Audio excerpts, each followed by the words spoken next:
Fan de Ludo, bienvenue au Renard Ludique. Allez, installez-vous confortablement et aujourd'hui on va parler de Nucleum. Alors ici on va être sur un Eurogame pour 1 à 4 joueurs et on sera sur des parties d'environ 2h30, 3h. Je vais dans un premier temps vous expliquer les règles avant d'effectuer quelques tours de jeu, histoire de voir comment tout cela fonctionne. Et comme d'habitude, n'hésitez pas à vous abonner et à laisser un petit pouce bleu, c'est très important pour le soutien de la chaîne. Et sur ce, c'est parti. Dans une partie de Nucleum, vous allez jouer à tour de rôle jusqu'à ce que 2 des 5 conditions de fin de partie interviennent, ou 3 à 2 joueurs, les conditions qu'on va voir par la suite. Dans ce cas-là, vous allez terminer le tour de table et vous allez effectuer un ultime tour. Et après un décompte des points, le joueur qui en a le plus remporte la partie. À votre tour, vous allez pouvoir effectuer une action parmi 3. Soit vous allez jouer une tuile action sur votre plateau personnel, ou bien vous allez pouvoir poser une tuile action sur le plateau principal en tant que voie ferrée, ou bien vous allez pouvoir recharger. Ce sera ensuite au joueur suivant de jouer. Et à présent, regardons un petit peu le plateau principal. Dessus, vous allez pouvoir retrouver des villes, vous allez pouvoir construire des bâtiments, des sites miniers pour construire vos mines et stocker de l'uranium, ressources importantes pour alimenter vos bâtiments, et vous allez pouvoir également retrouver des centrales électriques pour pouvoir construire des turbines. Entre ces différentes zones, vous allez retrouver des liaisons ferroviaires. Au cours de la partie, vous allez placer des tuiles sur ces voies, et tout ça dans le but de créer un réseau pour faire cheminer vos charbons et l'uranium et construire des bâtiments.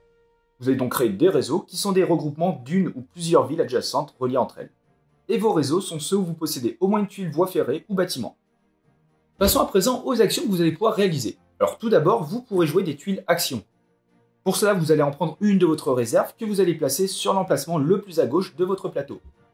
Vous pourrez ainsi effectuer les 2 actions qui sont représentées et remplir un contrat, le tout dans l'ordre de votre choix. Pour remplir un contrat, vous devrez bien sûr remplir les conditions avant de gagner les avantages inscrits. Les points de victoire avec un bandeau vert seront récupérés immédiatement, tandis que les points de victoire avec un bandeau violet seront gagnés en fin de partie. Le contrat sera placé en haut de votre plateau, ce qui va libérer l'emplacement pour un potentiel futur contrat. Vous avez tout d'abord l'action de développement. Elle va vous permettre d'acheter jusqu'à 2 tuiles actions depuis la rivière.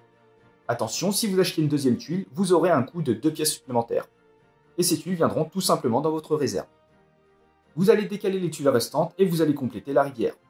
A noter que certaines actions de développement vous permettent d'avoir une petite réduction. Deuxième action possible, c'est de récupérer des contrats. Vous pourrez soit prendre un contrat en argent, soit un contrat en or. Vous allez le placer sur l'un des emplacements libres à droite de votre plateau, et vous allez gagner la récompense associée. Et malheureusement, si aucun emplacement n'est disponible, vous ne pourrez pas faire cette action. Après avoir pris un contrat, vous allez repiocher un nouveau du même type pour combler l'emplacement vacant, et s'il n'y a plus de tuiles de la couleur requise, vous piocherez une tuile de l'autre couleur à la place.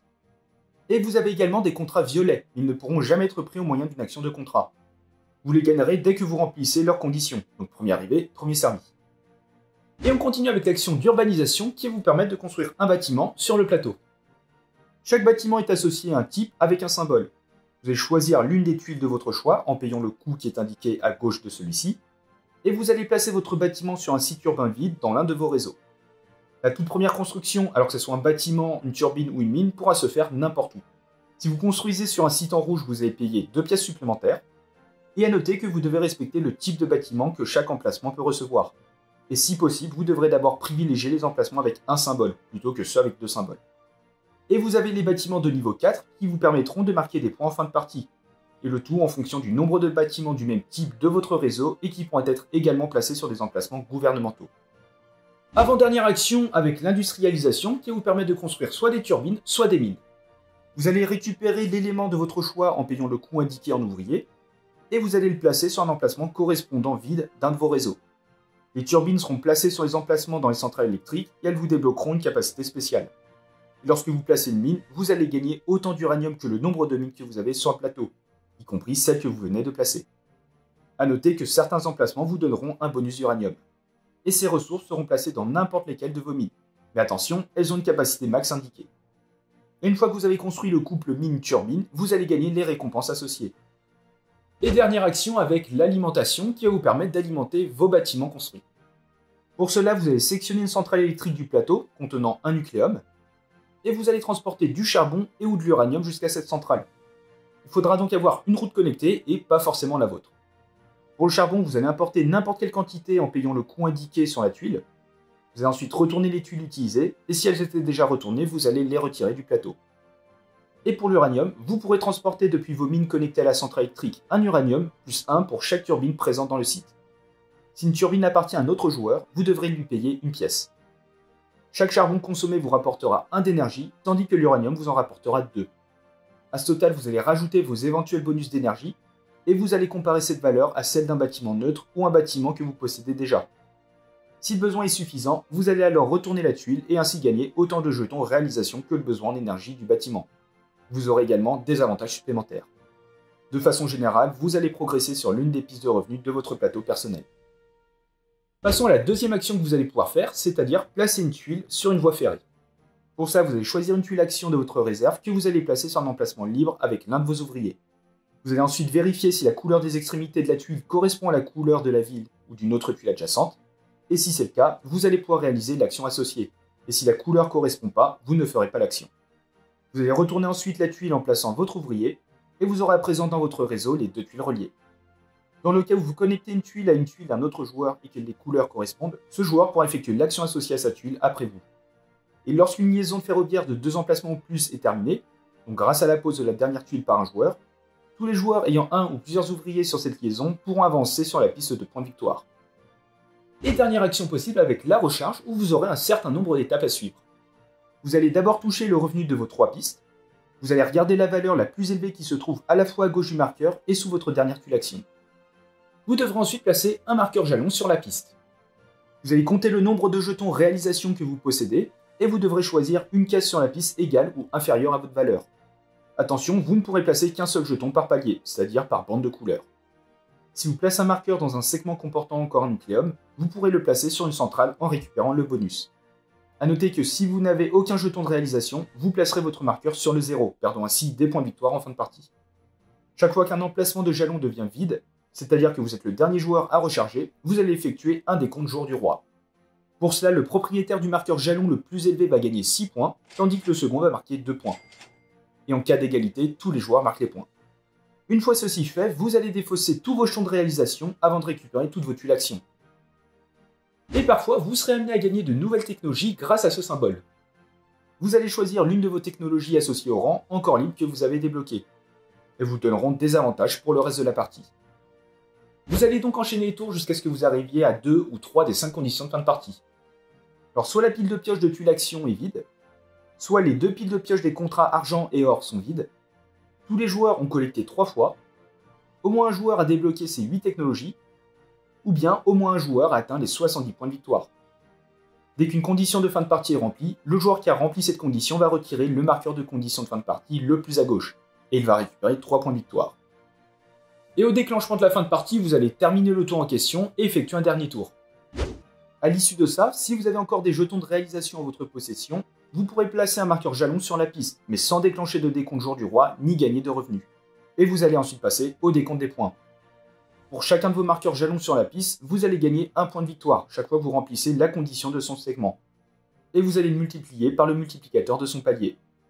Attention, pour chacun de vos marqueurs jalons sur le 0, vous allez perdre 3 points. Si vous avez débloqué votre 8e objectif, vous allez marquer les points associés. Pour rappel, chaque joueur possède des technologies différentes. Vous allez gagner 1 point de victoire pour chaque 2 uraniums dans vos mines, 2 ouvriers et 5 pièces dans votre réserve. Vous aurez également vos bâtiments alimentés à prendre en compte. A noter que ceux qui se trouvent à Praha rapportent le double de points. Pour chaque bâtiment allié ou ennemi du même type qui se trouve dans ce réseau, vous marquerez les points indiqués. Et enfin, vous allez marquer 3, 6 ou 10 points pour chacune de vos pistes revenus, dont le marqueur revenu se trouve sur l'une des 3 dernières. Et le joueur avec le plus de points remporte la partie. Et on se retrouve pour quelques tours de jeu avec une configuration de joueurs. Alors vous avez ici le joueur rouge, le joueur bleu et le plateau principal. Alors il faut savoir que quelques tours ont déjà été effectués. C'est au tour du joueur rouge et il va décider de poser l'une de ses tuiles sur le plateau. Il va donc récupérer celle-ci en plaçant l'un de ses ouvriers. On va donc tout d'abord regarder si les couleurs correspondent. Ici on a du blanc et la ville est blanche. On va donc pouvoir effectuer une action de construction avec une réduction d'une pièce. Le joueur va décider de construire ce bâtiment qui va le placer ici. Le bâtiment va coûter 3 pièces, plus 2 pièces, moins 1, ce qui donne un total de 4 pièces. Ensuite, on va regarder sur l'autre action, on a du orange et on a un symbole multicolore, donc cette action va pouvoir passer. Et ici, il va pouvoir récupérer un contrat, à savoir celui-ci. Ce contrat, il va décider de le placer là, ce qui va lui permettre de récupérer immédiatement les 2 pièces. Et on remplace par un nouveau contrat. On va regarder à présent l'autre tuile. Donc comme on a dit, les symboles correspondaient. Et le joueur bleu va pouvoir effectuer une action de construction. Et il va décider de construire ce bâtiment pour un total de 2 pièces. Ce bâtiment, il va le placer ici. Et il va donc payer 2 pièces. Toutes les actions sur les tuiles ont été effectuées. On va donc retourner ces jetons. Et on va noter que la liaison entre ces deux villes est terminée. Chaque joueur va pouvoir augmenter de 2 points sur sa piste de revenus. Et c'est au tour du joueur bleu d'effectuer une action. Ici, il va décider de faire une action de recharge. Il va donc commencer par récupérer ses revenus, à savoir 7 pièces, 3 ouvriers et 2 points de victoire. Il va ensuite devoir dépenser ses jetons de réalisation pour placer un marqueur jalon. Il a donc 5 points de réalisation. Il va donc placer son marqueur sur le 5. Dès lors que le joueur rouge aura placé son marqueur, on va faire un décompte jour du roi. Celui qui sera le plus haut sur la piste va marquer 6 points et le deuxième 2 points. Et enfin, il va récupérer toutes ses tuiles actions. C'est de nouveau au joueur rouge de jouer, et là il va décider de placer une tuile action sur son plateau. Il va choisir celle-ci. Tout d'abord, il va soit pouvoir récupérer un ouvrier ou bien 2 pièces. Dans ce cas-là, il va choisir de récupérer 2 pièces. Il va ensuite faire l'action d'alimentation sur le bâtiment qu'il vient de construire au tour précédent. Le bâtiment demande 4 énergies pour être alimenté. Il faudra donc 2 cubes d'uranium. Et ces 2 cubes se trouvent sur sa mine. On va donc pouvoir envoyer un cube d'uranium à la centrale. Et pour le deuxième, étant donné qu'il y a une turbine, on va pouvoir récupérer notre deuxième cube.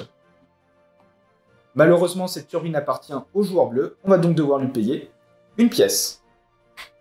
On défausse nos uraniums. Et on va pouvoir alimenter notre bâtiment. Ce bâtiment va nous rapporter 4 points de réalisation. Et nous permet également de progresser sur la piste des ouvriers, de 2 crans. Et dernier point noté, c'est la réalisation du contrat. Donc le contrat qu'on a récupéré lors du tour précédent nous demandait d'avoir 2 bâtiments alimentés. Ce qui est tout à fait le cas, étant donné qu'on a un bâtiment alimenté ici et ici. On va donc pouvoir gagner 2 points de victoire immédiatement et 2 pièces supplémentaires. Ce contrat rempli, on le met ici. Et on va récupérer notre gain. Donc voilà, vous allez enchaîner les tours jusqu'à ce que les conditions de fin de partie interviennent. Vous connaissez la musique. Et j'espère qu'avec ces 3 petits tours, vous avez une meilleure vision du jeu.